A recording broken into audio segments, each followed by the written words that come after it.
Hello বন্ধু, কেমন আছেন? আশা করি ভালো আছেন। আজ আমরা জানবো এমন কিছু ভাইরাল সেলিব্রিটি যারা কিনা একটি ভিডিও করার পরেই তারা ভাইরাল হয়ে গিয়েছিল। পরবর্তীতে তারা ইউটিউব এবং টিকটকে প্রচুর জনপ্রিয়তা লাভ করেছিল। নাম আমার হিরো আলম, জালিমদের লাগাই মলম, মারবো বগুড়াই, লাশ পড়বে মাগুরাই। তাদের ভিডিও আপলোড করার পর হঠাৎ করে মানুষের মনে ধরে এবং মানুষ এগুলো দেখা শুরু করে। সুপ্রিয় দর্শক, অবশ্যই কিন্তু আপনারা সবাই চ্যানেলটি সাবস্ক্রাইব করুন। প্রিয়া প্রকাশ ভেরিয়ার, তিনি একজন ভারতীয় অভিনেত্রী, মডেল এবং সঙ্গীত শিল্পী। তিনি মূলত মালায়াম ও তেলুগু চরিত্রে অভিনয় করেন। প্রিয়ার চোখের ইশারাতেই কুপকাত হয়েছিল কোটি কোটি মানুষ।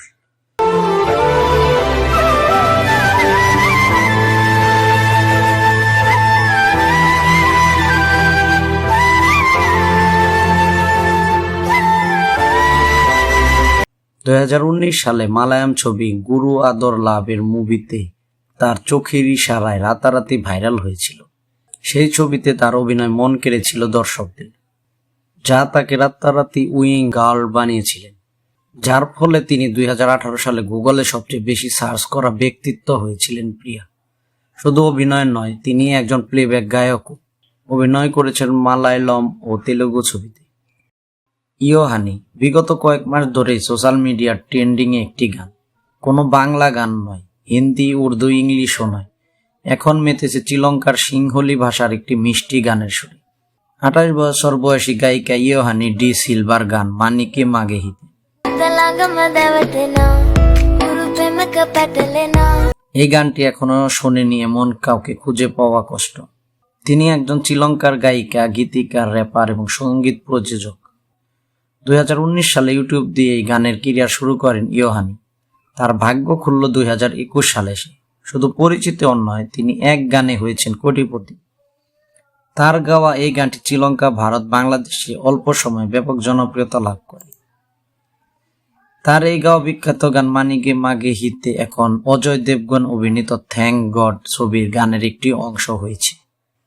হিরো আলম, যার পুরো নাম আশরাফুল আলম সাঈদ, তিনি একজন স্বাধীন শিল্পী হিসেবে কাজ করেন এবং সামাজিক প্ল্যাটফর্মগুলোতে ভিডিও প্রকাশ করে থাকেন।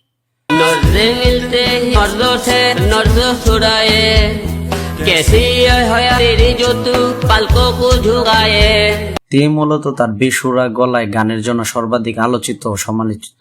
হিরো আলম প্রথম দিকে তার নিজ গ্রামে ছিরির কাজ করতেন এবং পরবর্তীতে স্যাটেলাইট টিভি সংযোগের ব্যবসা নেন। কেবল সংযোগের ব্যবসা চলাকালে শখের বশে তিনি সঙ্গীত ভিডিও নির্মাণ শুরু করেন।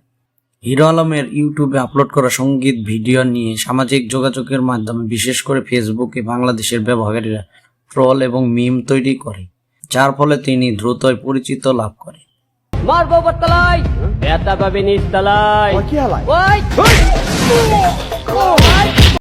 আয়েশা, পাকিস্তানি গান মেরা দিল ইয়ে পুকারে আজা, এই রিমিক্স ভার্সনে নেচে সকলকে তাক লাগিয়ে দিয়েছিলেন আয়েশা।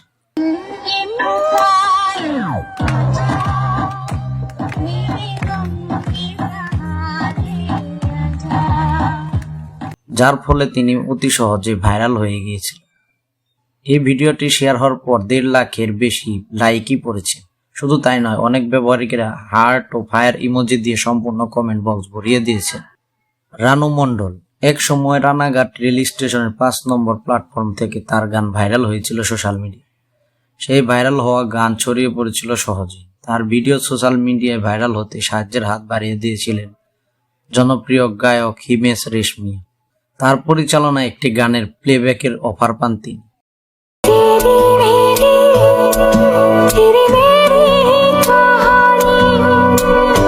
তার সাথে তেরি মেরি কাহানি গানের রেকর্ডিং এর পরেই তার জনপ্রিয়তা বেড়ে যায়। গানটি প্রতিটি অনুষ্ঠানে জায়গা করে নিয়েছিলেন। রাতারাতি বদলে যায় রানুঘাটের ভাইরাল শিল্পী রানু মণ্ডলের জীবন। 2-1টা অ্যাওয়ার্ড ফ্যাশনে দেখা গেছে তাকে। অ্যাওয়ার্ড ফ্যাশনে তার চড়া মেকআপের জন্য সবার কাছে হাসির খোরাকও হয়েছিলেন তিনি। সিদ্দিক, 500 টাকা চুরি করাকে নিয়ে হাজার হাজার ভিডিও। নাম তার সিদ্দিক।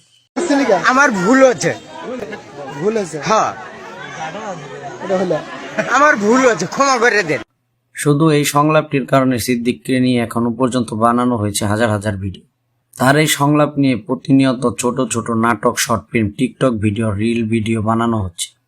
কাল থেকে আমিও চুরি করব, আর ধরা পড়লে একটা কথাই বলবো, আমার ভুল হচ্ছে, আমার ভুল হচ্ছে, ক্ষমা করে দেন।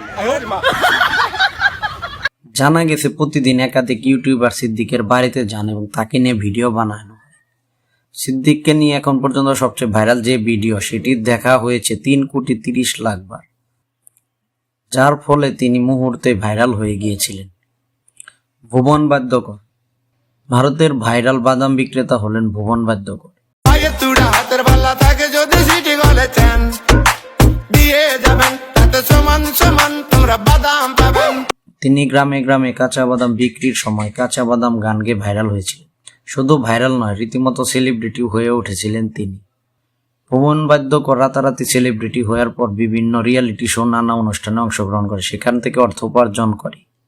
বন্ধুরা, আশা করি ভিডিওটি ভালো লেগেছে।